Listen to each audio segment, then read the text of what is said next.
Hello and welcome back to the Money Bear. This is your host, Chloe Daniels, better known as Clo Bare Money Coach on the internet. And if you're watching the YouTube, my 4 YouTube subscribers, first shout out to you. I love you all. But yes, I was fixing my hair. So if you hear the stumbling in the background, that is why. And also, you may notice I have a different setup. Not really. I'm just putting the microphone lower because I want to lounge in this conversation. I felt like leaning back in my chair and chilling. So, yeah. Anyway, the Money Bear, this is our quick tip episode. And as your host, what I do in our quick tip episodes is I give you guys a little money tip that you can take into your everyday life right away. But I also just give you some life updates because I love talking about myself. So let's start with the life update. This weekend, I was in West Palm Beach, Florida, taking my dad on a trip that he has been wanting to go on for 20 plus, 30 plus years. Ever since, for as long as I can remember, my dad has wanted to go to West Palm Beach to see the Cardinals, the St. Louis Cardinals, play in their spring training. And he never did it because he's the type of person who really isn't interested in traveling alone. And so last year, and actually 2 years ago in 2021, I surprised him by gifting him a all expenses trip paid to West Palm Beach to attend a ball game and go to spring training and do all of that. But of course, the dates that we picked for the game and the time that we were going to be in West Palm Beach, it turned out the Cardinals and the entire MLB ended up having a strike, so we were not able to go. It was kind of a disaster. So instead, last year, I ended up taking him later on in the year. We went to Arizona. I brought him out to visit me when I was heading up to Lake Powell, and we had a good time. We were able to go on a float trip and see some sights and take him to Antelope Canyon and all that. So that was really fun. But this year at Christmas, I had prepped his expectations and I was like, yeah, with me moving to San Diego and not really knowing when I'm going to move, I don't think we're not going to be able to do the spring training this year, but maybe next year. So I had prepared him to be disappointed because at the time when I said that, I was like, I don't know if I can. But I ended up staying in Peoria, my hometown, longer than I anticipated. And because of that, I was able to take him. So it was awesome being able to gift that to my dad and being able to essentially make that dream for him come true. And of course, I got to bring my boyfriend, Tarek, who Tarek and my dad are like thick as thieves. They love each other. If Tarek and I break up, my dad's going to be very disappointed. And he was very disappointed the first time we broke up. I'm doing my best to remedy it now, but my boyfriend's dad wasn't particularly present in a large chunk of his life. And my dad is like the daddest dad you could ever ask for. He's just unconditional love to a T. He's the one-lining kinda dad, like, he's quiet all the time except for his one-liners.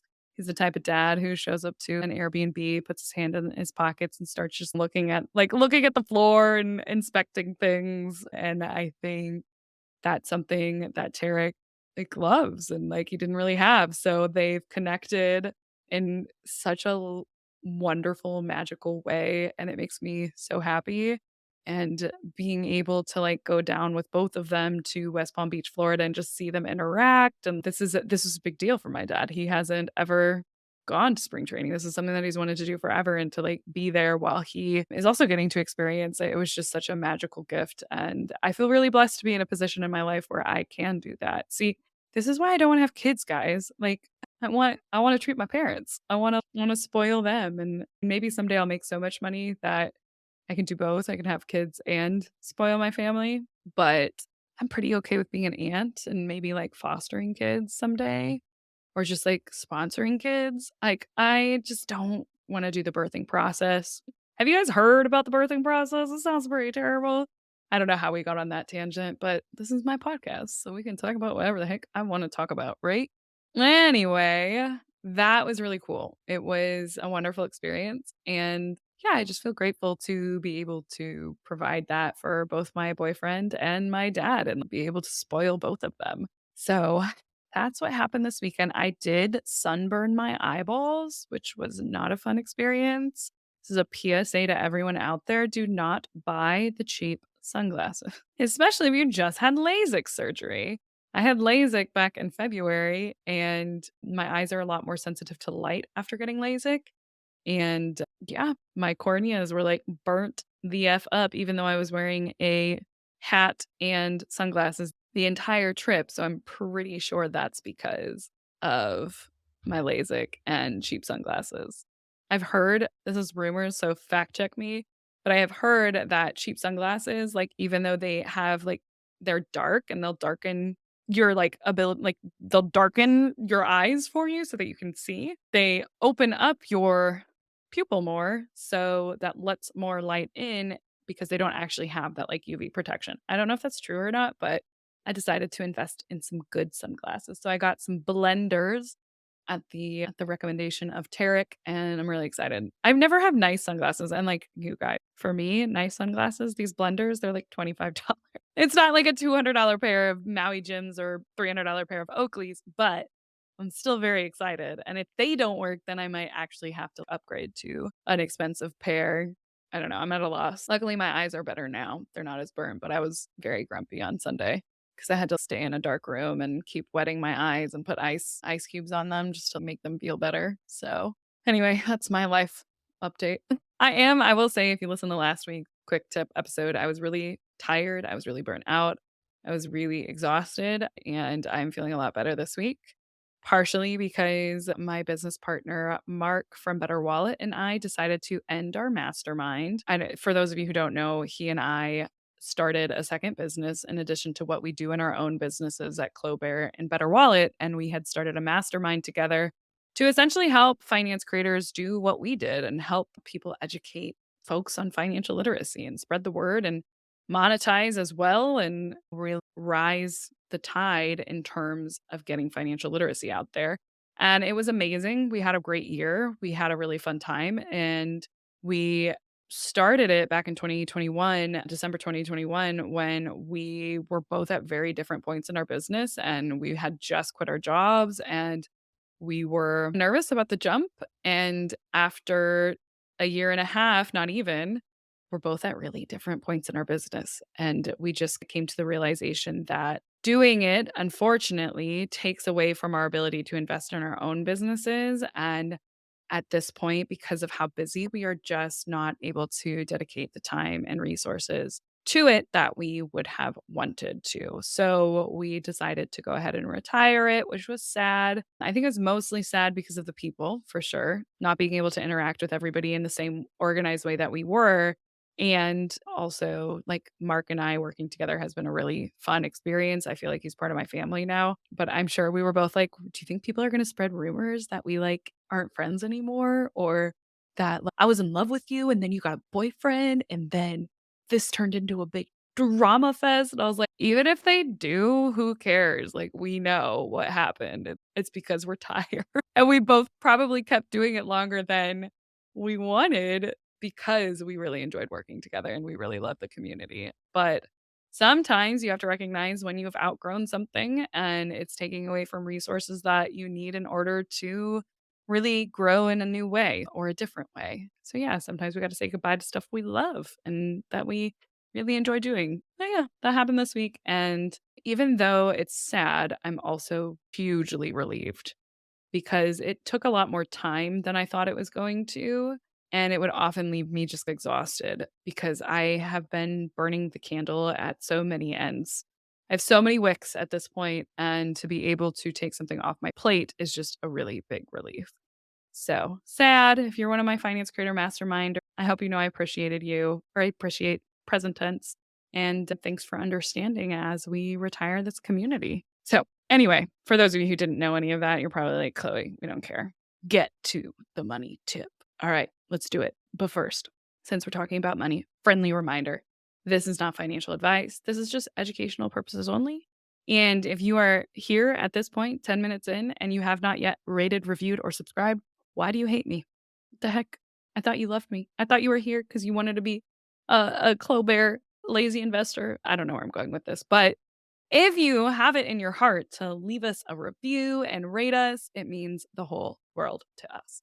So That's all I got for our full terms and conditions. You know what to do. Check out the show notes, but let's get going. All right. So today's money tip is actually inspired by a Morning Brew article, or it's not a Morning Brew article, but Morning Brew linked to it. I get Morning Brew every day. I don't read it every day, but when I have the chance to read it, I really enjoy it. And one of the things, I can't remember if it was the Money Scoop or if it was just the regular Morning Brew that posted this, but they were talking about just the costs of home ownership and how much people are spending on home ownership. And I wanted to share some stats. Before we share some stats, the reason that I want to talk about this is because I'm a renter.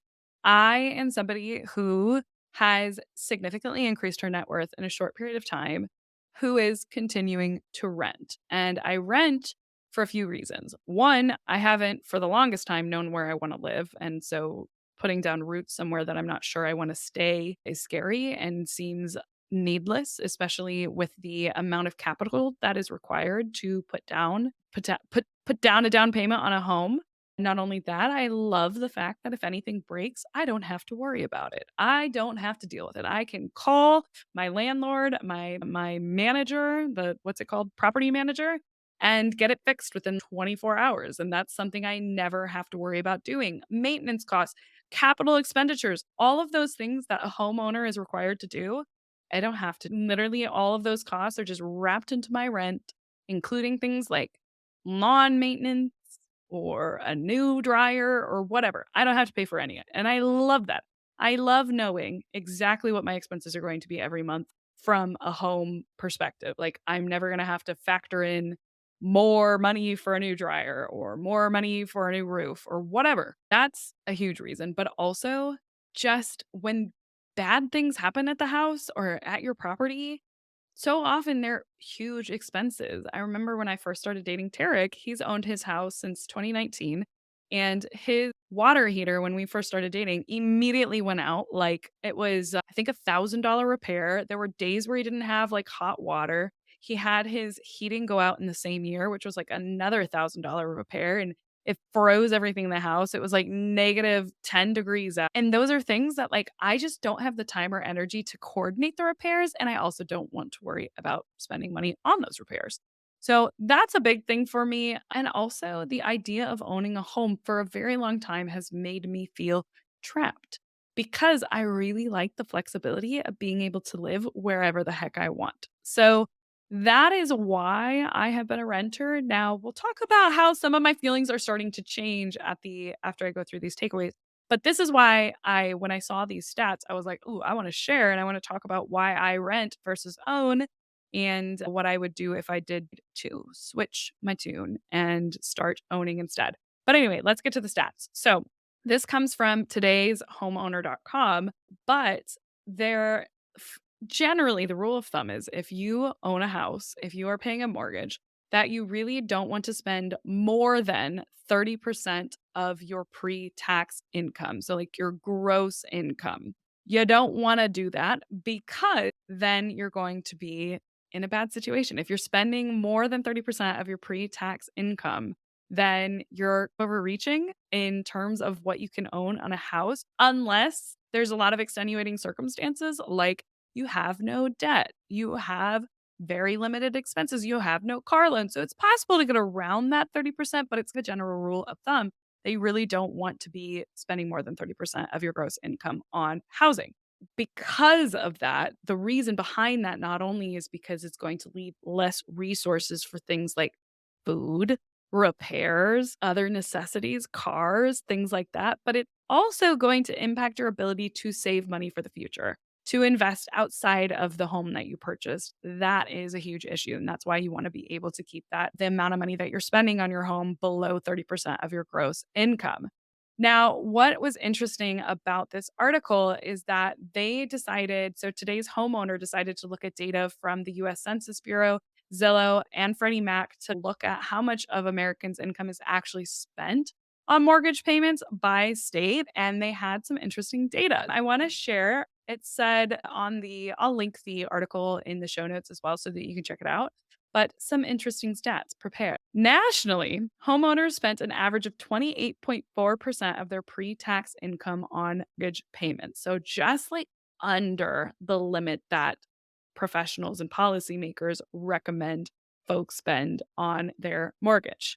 In 21 states and in Washington, D.C., homeowners spent 30% or more of their median household income on mortgage payments. So in 21 states and in Washington, D.C., people are spending more than the recommended amount.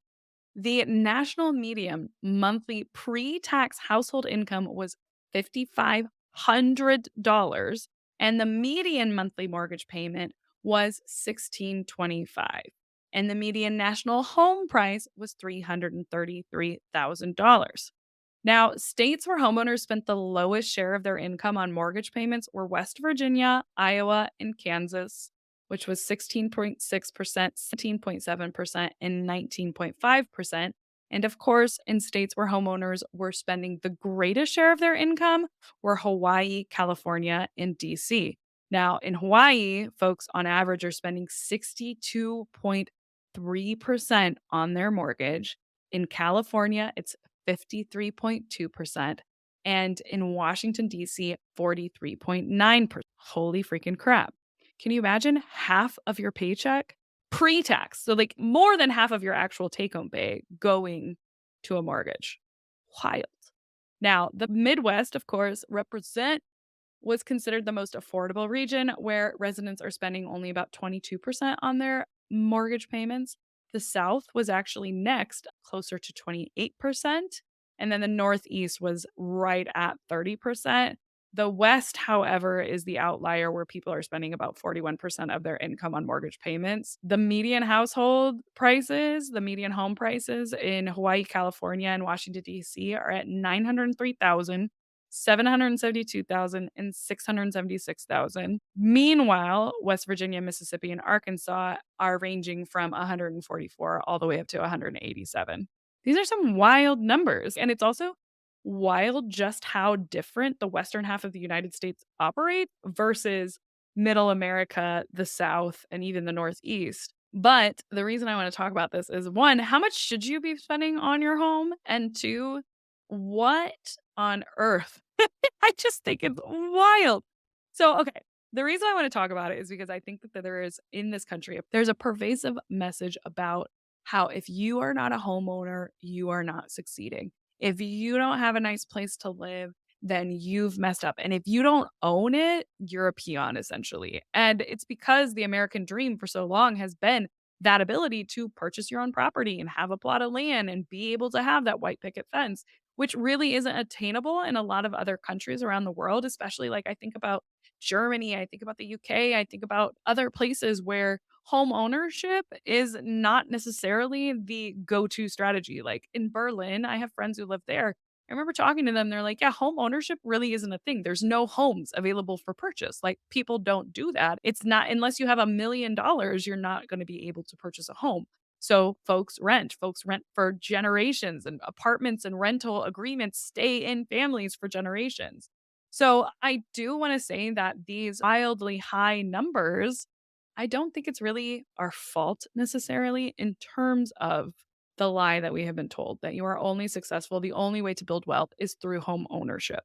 That's an issue, especially when we're looking at spending 40, 50, 60% of our gross pay on things like home ownership. Like, how, if you are spending 62% of your income on a mortgage, how are you paying for food? What happens when there's an emergency? How do you even save for expensive capital expenditures that may come up for owning the property? I want to say it's in owning a rental property. Now I get it. Rental properties are different, but in rental properties, the recommendation is for all the different capital expenditures, you're looking at saving like 10% of the purchasing price every single year to eventually cover those capital expenditures that you know are going to happen. So if you're spending 62% of your income on a mortgage every single month, and then you're also supposed to be saving 10% in order for you to eventually, now granted, it's not 10% of your income, it's 10% of the mortgage, which 10% of the full mortgage, 10% the like purchasing price. That could be more than 10% of your income. That could be more or less depending on how much you make. but we're looking at spending 70% just on house expenses. And that's not even including utilities and other like small maintenance expenses that are coming up along the way. So it's like at the end of the day, if you are saving for these capital expenditures, if you're, and when I say capital expenditures, it's like huge things that you need to do to the house, like a roof repair, replacing an entire furnace, replacing like things that are affecting the entire building. It's not small stuff like the fire alarm needs to be updated or we gotta, I guess carpeting might be something that would apply or whatever. But anyway, if you're looking at spending 70% of your take home pay of, or I'm sorry, your gross income, which is more than 70% of your take home pay, you have 30% left to play with. You have 30% to pay for food and travel and cars and utilities and savings. How the actual hell are people supposed to make that work? It's like impossible. So that shocks me. And I think that it is one of those things where it'll be interesting to see if real estate heads in a different direction, if the priority of home ownership heads in a different direction as it continues to become more and more unaffordable. Are people going to move to more affordable places like the Midwest and the South and then just drive those prices up? Then what happens after that? What happens after now every place is exorbitantly pricey? I don't know if I said that correctly. But what is the solution? Is the solution that we change the American dream?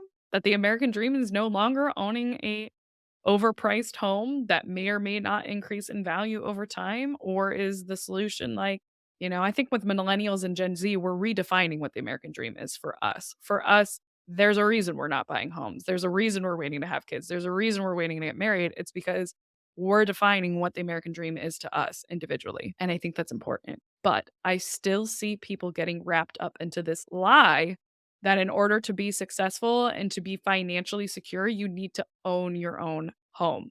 Not with numbers like this, my friends. Not if you're spending 40% of your gross pay on your housing. Not if you're spending 60%. I would even caution against spending 30% of your gross pay on your home. 30% is a large chunk of your gross pay. And when you look at what you're doing with your take home pay, it's an even larger percentage of your take home pay. And so I'm a big believer that if you are trying to get financially secure, you've got to buy less house than what you can quote unquote afford, according to what the mortgage companies say that you can afford, because that's going to give you flexibility. That's going to give you options in terms of where you live, how much you can save, and what you spend the rest of your money on. My biggest fear for myself, even so, if I listen to this, guys, and we're just okay, my income's weird. My income is the business income, but I pay myself from my business. But if we look at the business income, my business income was over $300,000 last year. So if I was spending 30% of gross pay on a home, on a mortgage, that mean I'd be spending 90 grand a year on a mortgage. That's insane. That's spending over $7,500 a month. I'm not even remotely comfortable with doing that. There's no way in hell. Even with bringing home $10,000 a month when I had a 9 to 5, that would be spending 3 grand a month on my apartment. I would have never spent 3 grand a month on my apartment when I was making 100 grand a year, because then I wouldn't have been able to aggressively save, pay off debt, or make the amount of changes that I made in such a short period of time. So personally, if it were me, I would be looking at spending closer to 20% of my gross income on my mortgage or on rent, because I like flexibility. So anyway, I'm getting ranty. I know that. You're probably like, all right, Chloe, what's the point here? What are you talking about? My point here is we got to be careful about those fixed expenses, because the fixed expenses are the things that are going to eat away at our options a whole lot faster than the one off purchases and the one off things that we decide to do. So, this to me is concerning that nationwide, a lot of us are spending just right at the line of the maximum that we should even be considering spending. And I think 30% is too high. I think 20 to 25% is a better number. Now, granted, I have to recognize my privilege. I know that in some places that's not possible. That if you want to stay in California, unless you want to live in a shack by the sea, it's not possible to only spend 30% of your income on your housing. We all have to make choices. I'm in the position where I'm able to make choices to live wherever the heck I want. But I will tell you, it's still deciding whether or not the cost of living where you live is worth it or not. So, again, that's why I'm a big believer in buying way below what you can afford. And if you're thinking about it, like really aim for 20% of your gross monthly income, maybe 25, even 30% in my opinion is really high. And again, it's like the whole like you have to buy a diamond ring in order to get engaged. It's this marketing ploy. It's this like thing that was established, this rule we were given by the people who benefit most from the rule. Diamonds were a marketing campaign. To prove your love, you had to buy a diamond, which was only a thing because of the marketing campaign that came out for diamonds.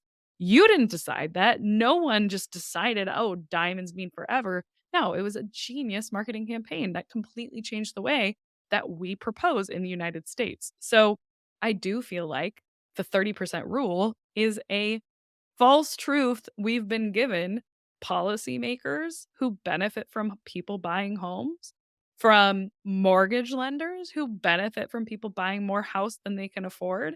If we're able to keep our costs below 30% of our gross monthly income, it just gives us so many more options.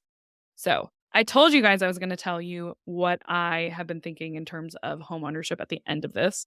So, we have reached that point. The reason this, I think, sparked my attention even more is because I have been thinking about buying a home.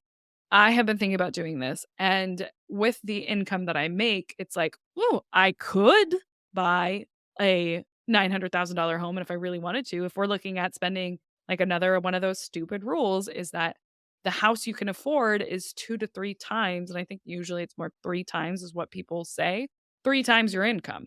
If I did that, I would be buying way too much home. And so, me, as I'm even looking at purchasing a home as a single woman who is terrified of purchasing a huge piece of property and being underwater and being out of funds and ability to pay for things, especially considering how the business world operates and owning a business operates, that is not something I'm willing to do. I am not willing to spend 3 times my income for a house.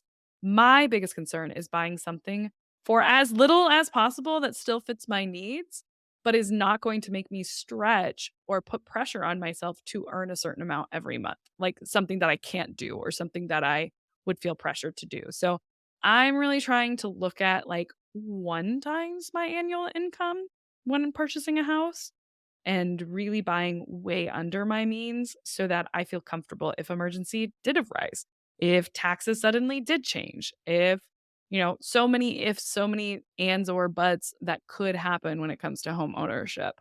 But I will say, it still freaks me out. It's a new unknown. It's something I haven't done before. And again, I don't really look at this purchase of buying a house yet as an investment. It's more, I just want to settle. I want to have a place.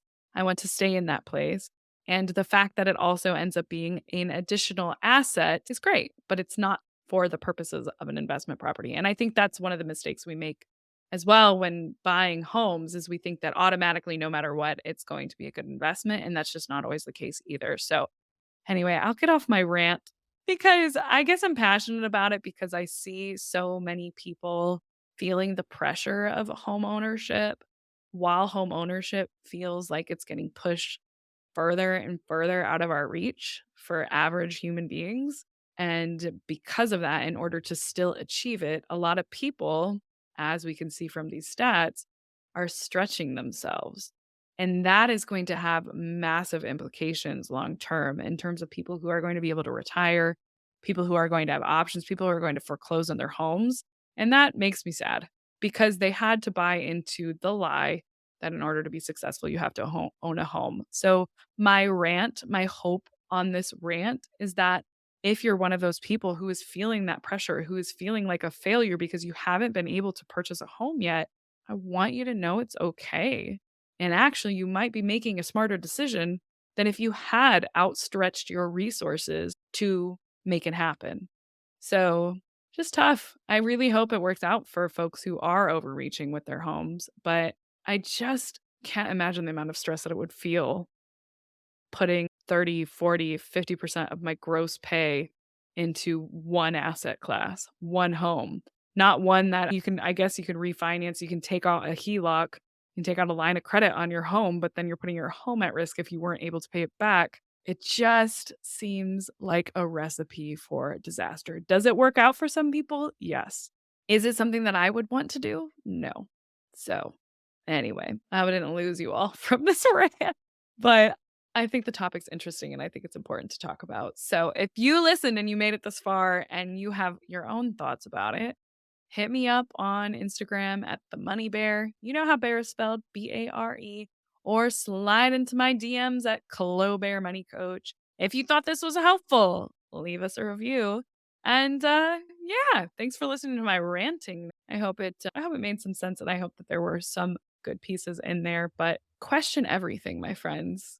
Question everything. And are we surprised that the Midwest was the most affordable place? No, we're not. It's because there's no hiking here. There's not a lot of fun stuff to do. I love the Midwest, but I'm also excited to be leaving. So, anyway. All right, friends, I'll see y'all next week. Bye-bye. Thank you so much for listening to the Money Bear podcast. If you've made it this far, do us a favor, take 2 seconds, rate, review, and subscribe. It seriously means the world to me. And if you just take a sec to do that, I will appreciate you endlessly. And if you do, let me know on Instagram and I'll thank you personally. So, got that. And of course, since we were talking about anything financial on this show, please note that nothing on this show is intended as financial advice. I don't know you, unfortunately. And because of that, I cannot tell you what to do with your money. You got to work with a financial professional who knows your situation, who is preferably a fiduciary. And keep in mind that everything that we talk about on this podcast is for education and entertainment purposes only. It's all my opinion. So, there's that. If you want to see our full terms and conditions, head on over to the show notes. And while you're there, we've got free resources for you to get started on your money journey down in the show notes as well, including a free guide to help you with your budgeting templates and budgeting tutorials and investing 101, understanding the different accounts that are out there. All that good stuff is inside of my free guide, which is also available at thelazyinvestorscourse.com/guide.